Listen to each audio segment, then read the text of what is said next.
break, I declared open officially.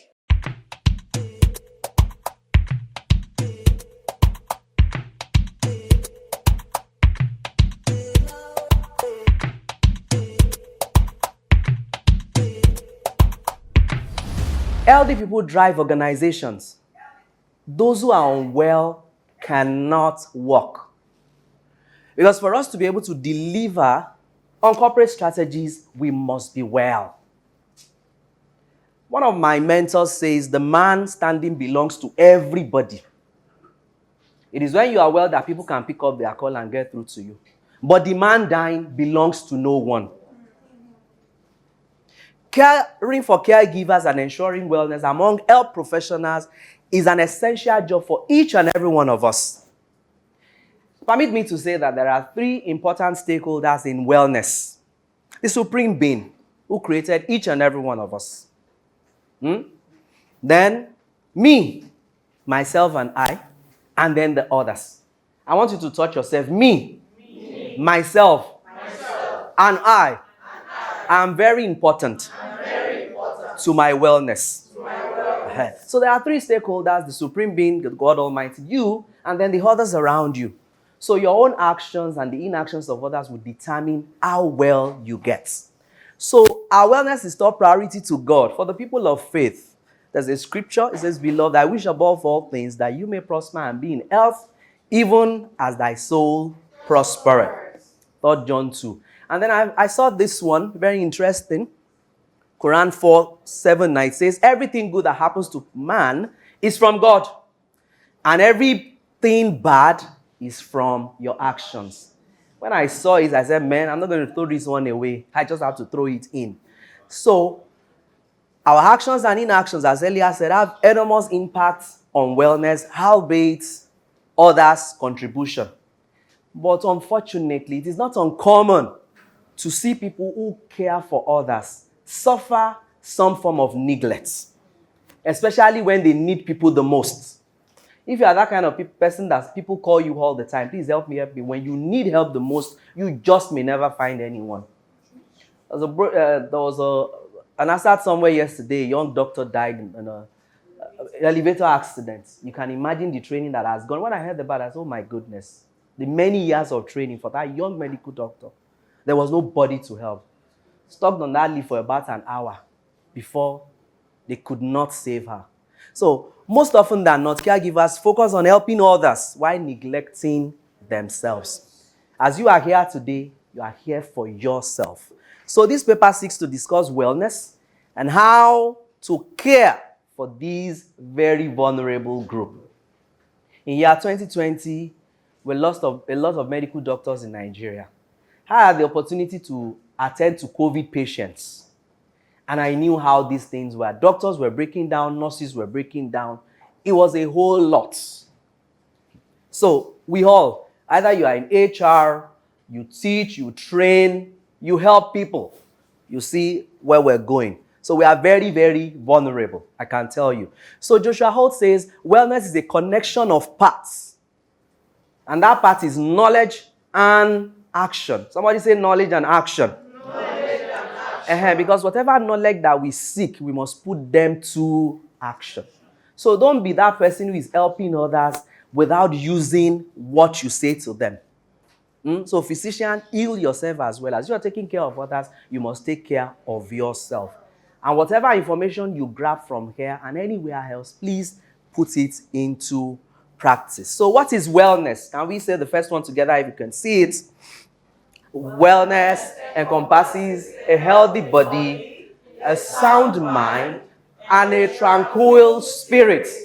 Because we as human beings were essentially a spirit that lives in a body and that has a brain, a soul, and a mind. When the body dies, what happens? The spirit returns to the maker and everything in your brain vanishes. One of my mentors died sometime last year. I was asking myself, everything in his brain, I wish I could have it to myself. I said, hey, how can he go away with that kind of brain? But the good thing is he had books and a library where I could go to and read. So, wellness is the act of practicing healthy habits on a daily basis to attain better physical and mental outcomes. So that instead of just striving, we will thrive. A lot of people are struggling. We're just getting by.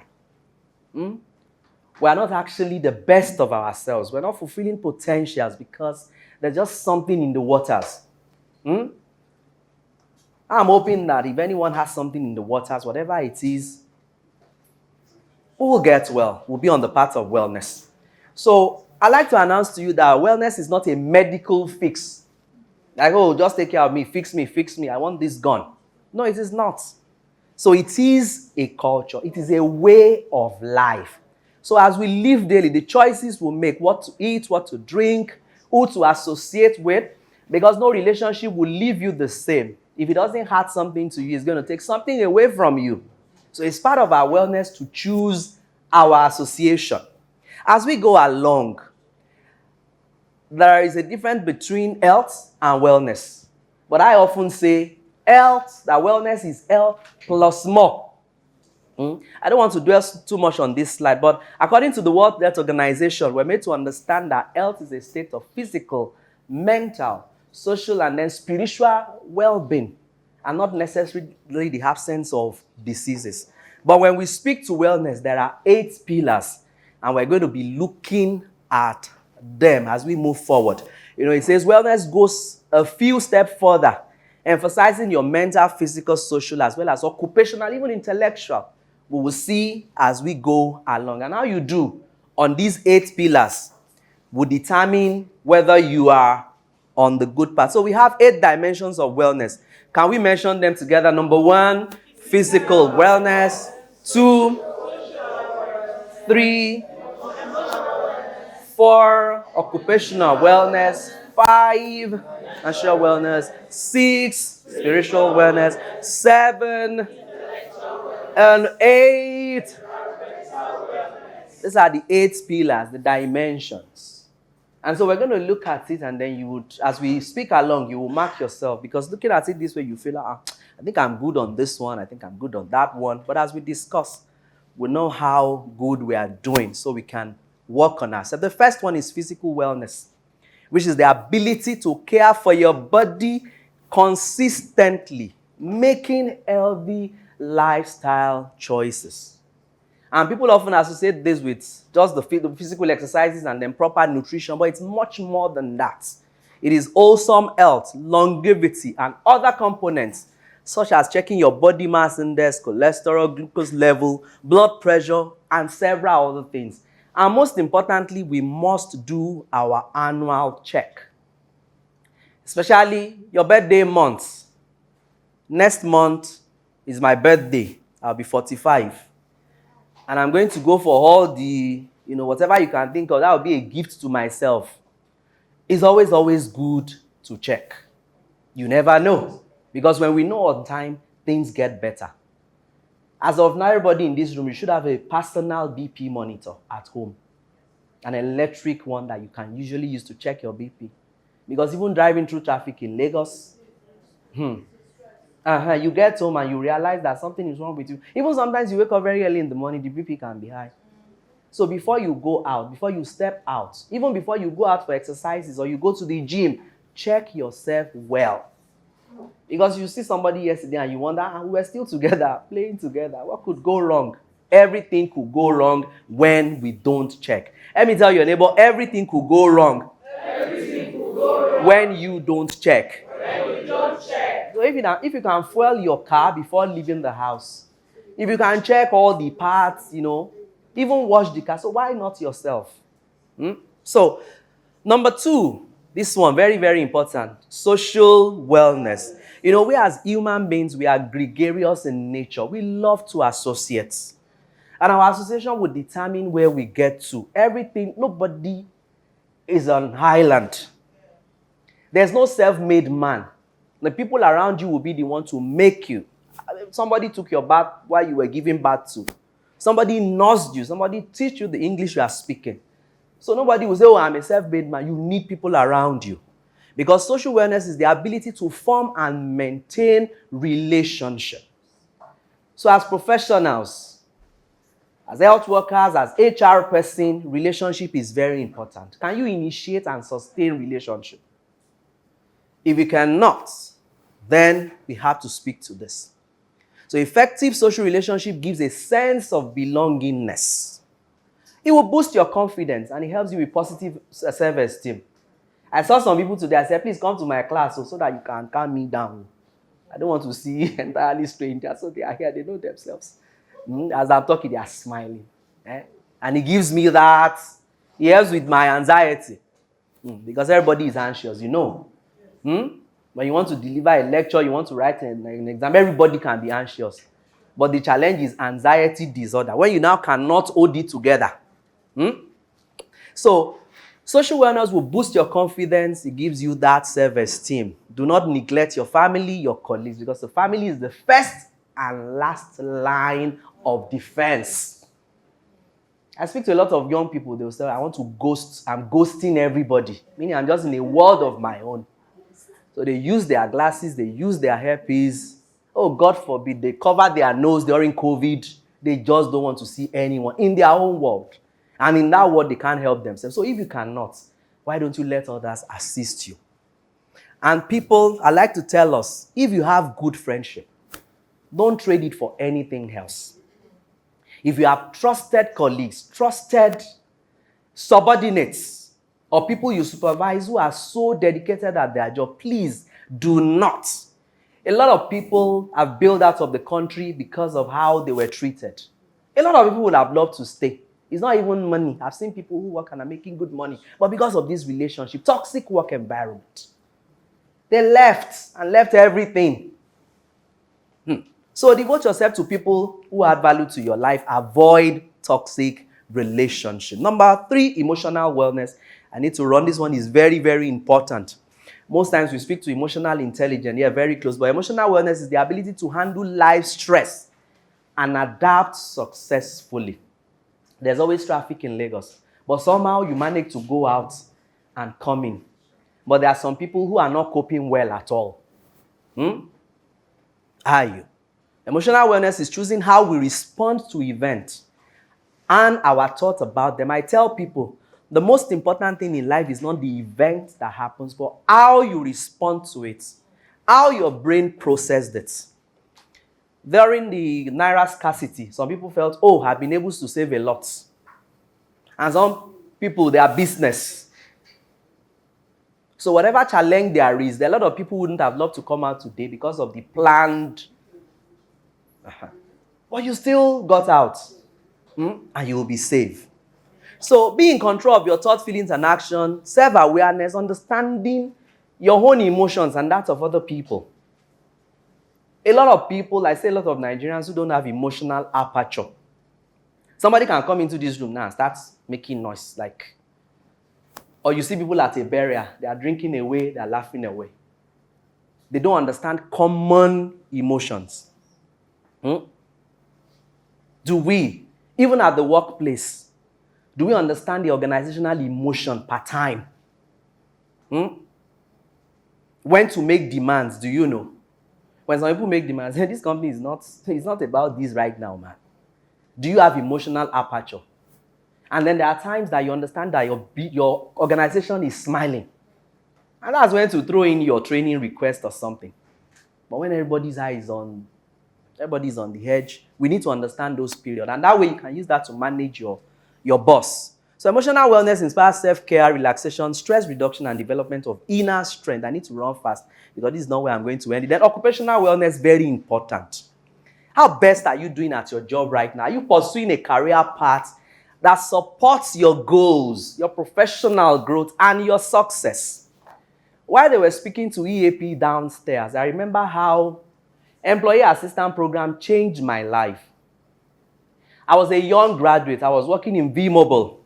V-Mobile Nigeria that changed to Celtel, that changed to... There was a time we were all traumatized in the organization. And then at that time, in the office, the basement in Igomu, we had all manners of games. You could do gym in the morning before you start your work. They were just trying to get us to relax. But the most important part of it was that we had a professor from Unilag, Professor Moluabi, now of blessed memory. He used to come to us And one day I just saw it and I said, let me even see what this shrink will tell me. I was a very young person. I walked into the place. How are you? How are you doing? I said, I'm not fine. A lot is going on in this organization. And I'm just looking at my future. And he asked me, what did you study? I said, I read psychology. He said, what? What are you doing here? He said, I also did the same. And I'm like, eh? And we continued with that conversation. And that is how my journey to this started. He advised me, go for this, even while you're working here, do this. And that was, I became happy after all. There are so many things I could add to myself. Of blessed memory. He put that thing in my head as a young, I didn't know what I was doing then. I just wanted to play into the office, but that one meeting changed my entire life. So, occupation, does your job offer you opportunities for personal development and professional growth? Are you happy with your job? There was a survey some years back. About 85% of Nigerians are not happy with what they're doing. They're just doing it for the sake of the pay. If it's for the pay, you're going to have to do more because it will never be enough. With the current situation of the country, we have all become poorer, isn't it? In a way. So, let's move on. Financial wellness, this one is very, very important. I think about a week or 2 weeks ago, BODE was addressing this on the LDNI platform. A topic specifically on financial wellness. I'm sure it's something that you will have to repeat for us. So this is the ability to meet basic needs and manage money for the short and long term. How are you planning your life? Stability, income, expenses. How are you managing it? This is the time to have discussions, even with your family, what to cut down on. With your children, with your staff, your employees. A major way to achieve financial wellness is through financial literacy. So get help. In trying to manage, if you work Mondays to Fridays, is there a way you can do it? Give your employees maybe a day or for 2 days. A lot of organizations are doing that. And there are some who are so blind to it. They don't want to face the reality. And the employees are breaking down regularly, daily. They are tired. So if they have their way, they're going to walk out of the door on you. So start having those conversations. Do not wait. Take action with your finances and be disciplined. I don't want to start preaching. Spiritual wellness. Spiritual wellness is defined as expanding a sense of purpose and meaning in life. It's about purpose and meaning. Until we begin to find meaning, life hasn't started.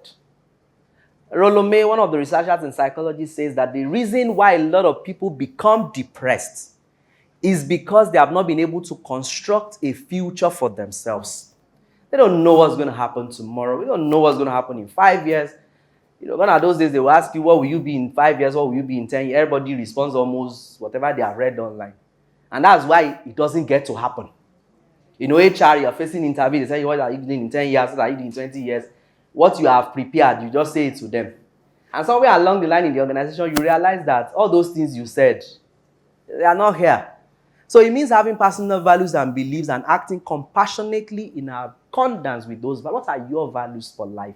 Even as a person, apart from the organization. Because those values are what would lead us outside of our organization. And then when you now start your own business, your values will tell. It will tell.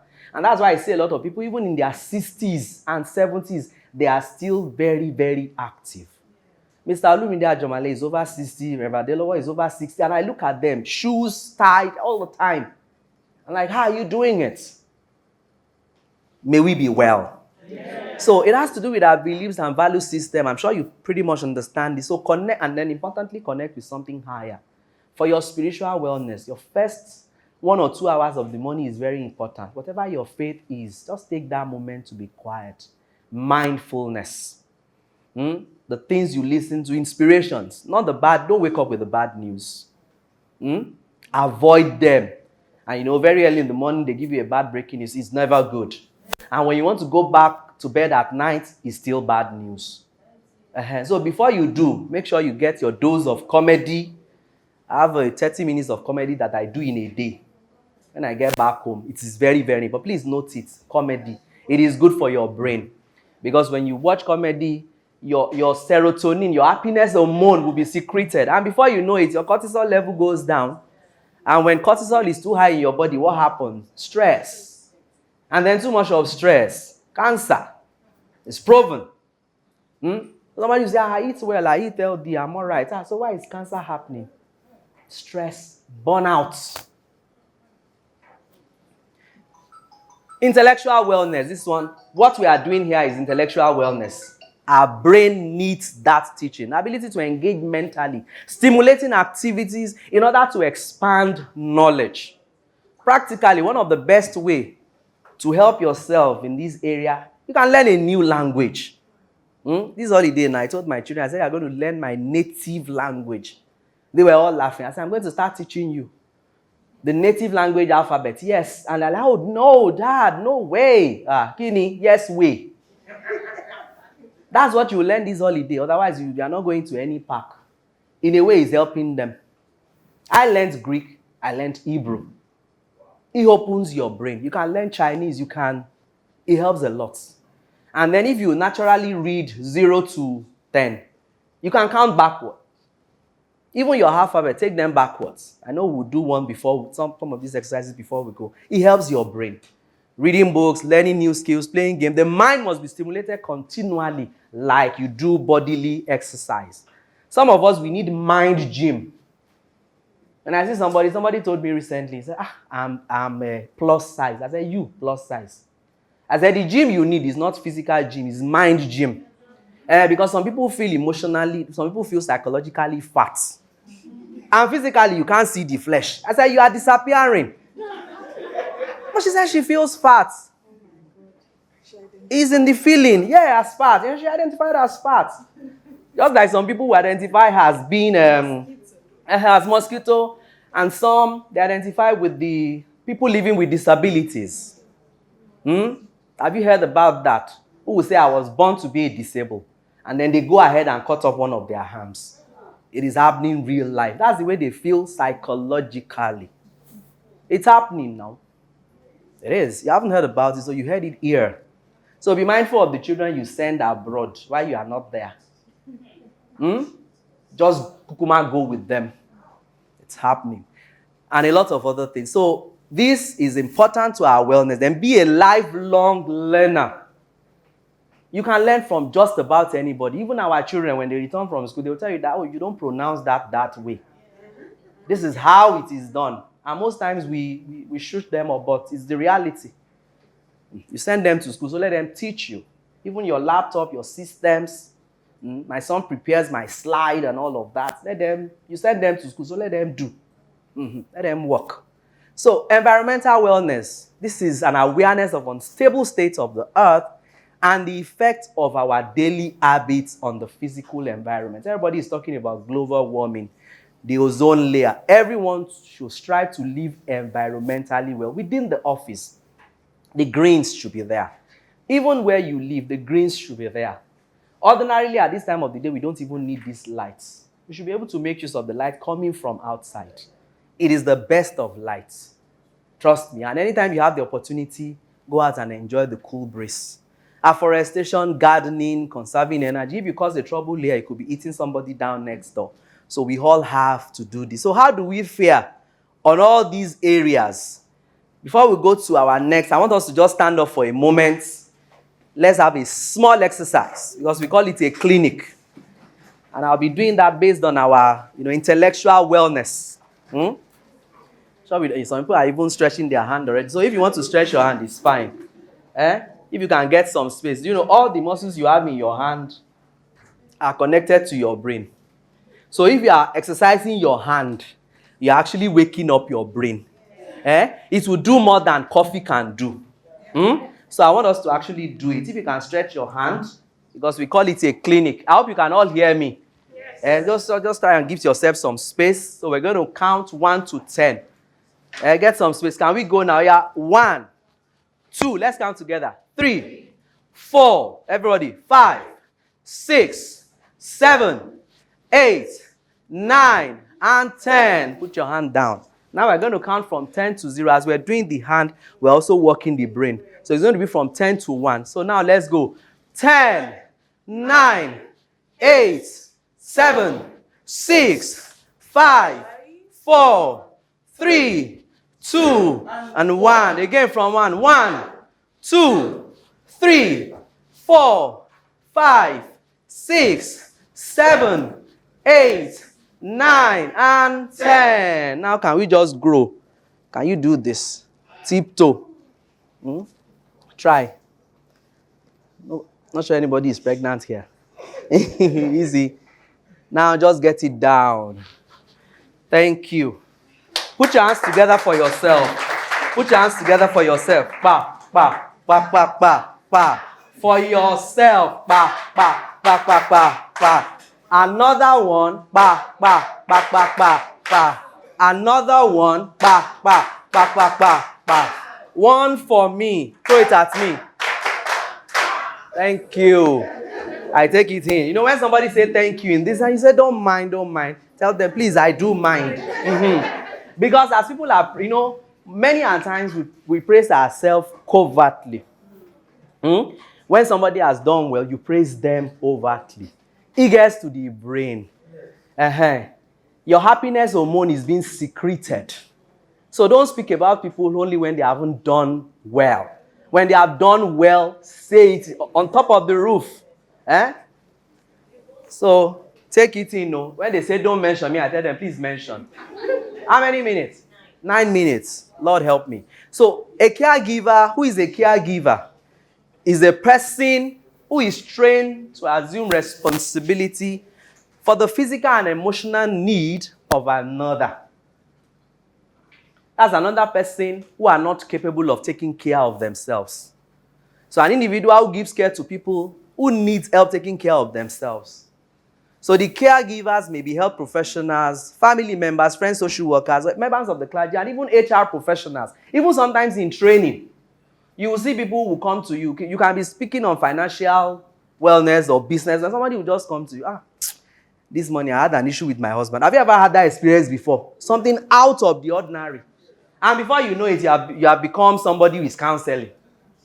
You are helping at that time. And as you are helping, you also have your own challenge. Sometimes you are even going through the same. And you're like, if this person knows what you're going through, you won't even come to me. But a word you will say will help that person. It does happen. So let's move on. Look at this quote from Rosalind Carter, First Lady of America. It says, there are only 4 kinds of people in the world.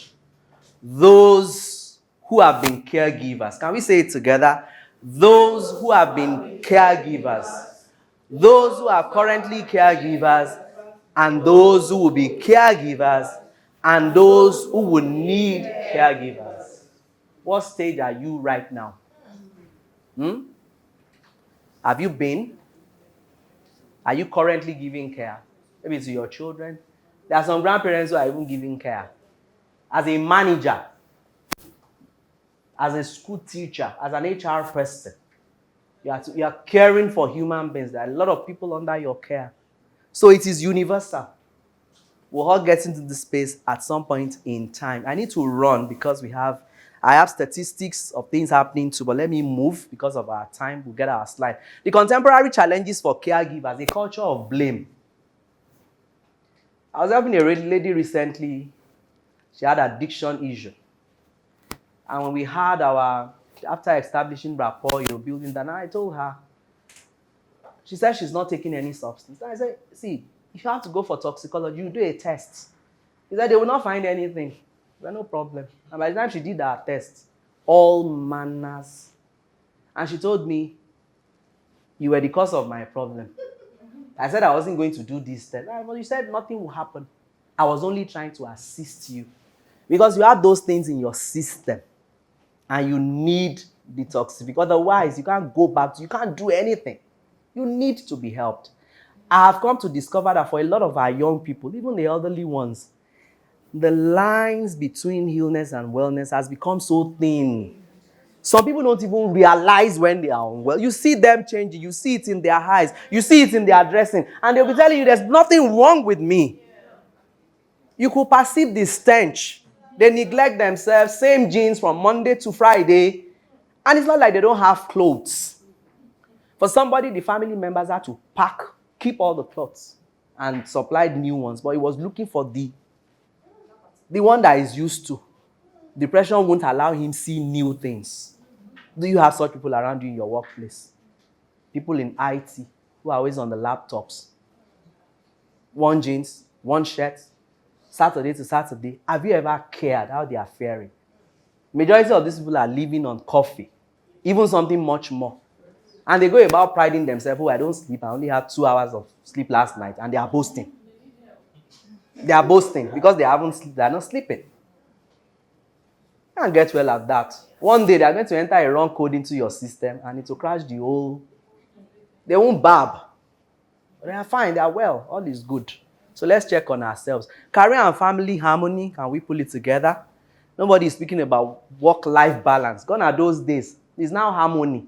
Because you can't give it 50% there, 50% here. You must find harmony. I'm sure as you are here, somebody is taking care of your family somewhere. There is harmony. Just maintaining peace on all fronts.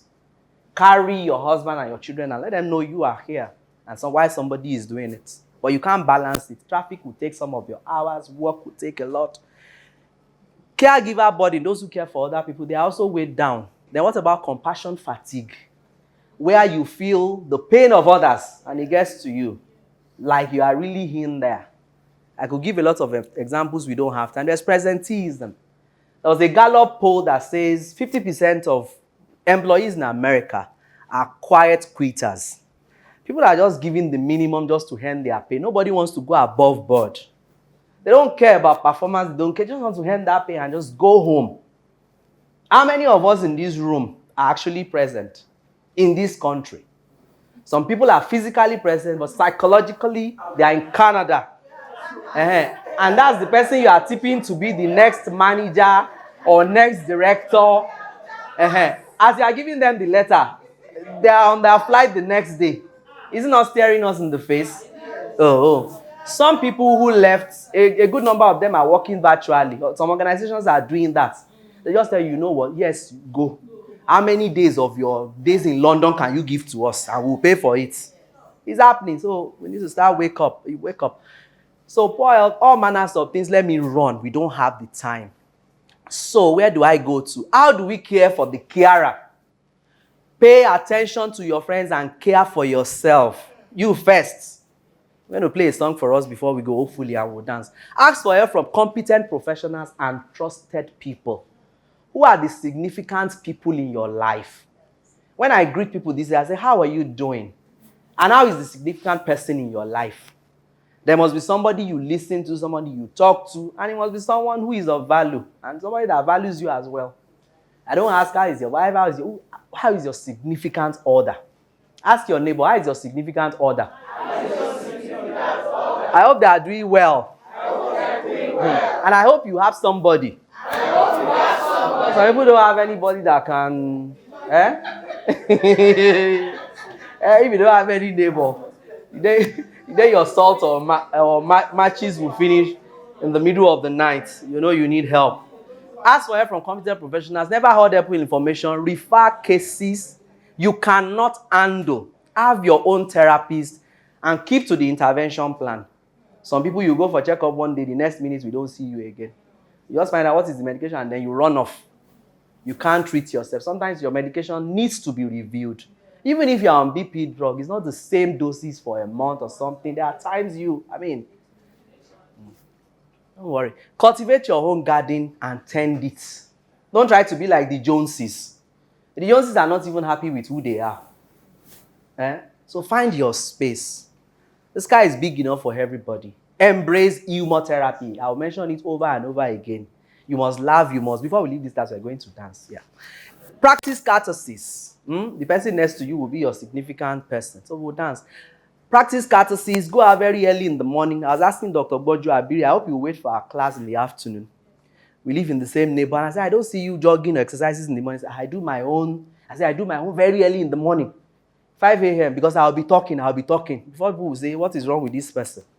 You categorize, you talk. The things you can't say to people, you say it out. And that way you are unburdening your brain. Somebody said, I have headache all over my body. Headache all over the body. So where should the doctor touch? That is psychological ache. Headache that paracetamol or whatever cannot take away. Some people have been on malaria medication for months and they are not seeing anything. You need a getaway. You need to unburden your mind. So practice gratitude. Count your blessing. There's always something to be grateful for. It's a new month. You woke up this morning, isn't it? So there's always something to be grateful for. Yes, sir. Okay. Okay, manic transfer. This is very, very important. Thank you for taking me back to it. In therapy or in caring for others, there's always transference. When the person you are helping begins to see you as maybe their partner or the person who caused them what pain, what they are going through, they walk to you and say, oh, this person looks like my dad. Like this generation, a client has spoken to me before, he said, you think like an African parent. You're just like my parents. That's transference. And at that point in time, if you are not careful, you will lose them completely. So you have to speak their language in order to be able to get. That's transference. And sometimes you begin to unnecessarily like the person you are helping. At that point in time, you transfer the file. You are not the Almighty. You refer. We can't handle all cases as humans. You transfer. Okay, I need to stop. Let me quickly run. Can we all just stand up? Because I know I just need to do this. Like, wait. I have a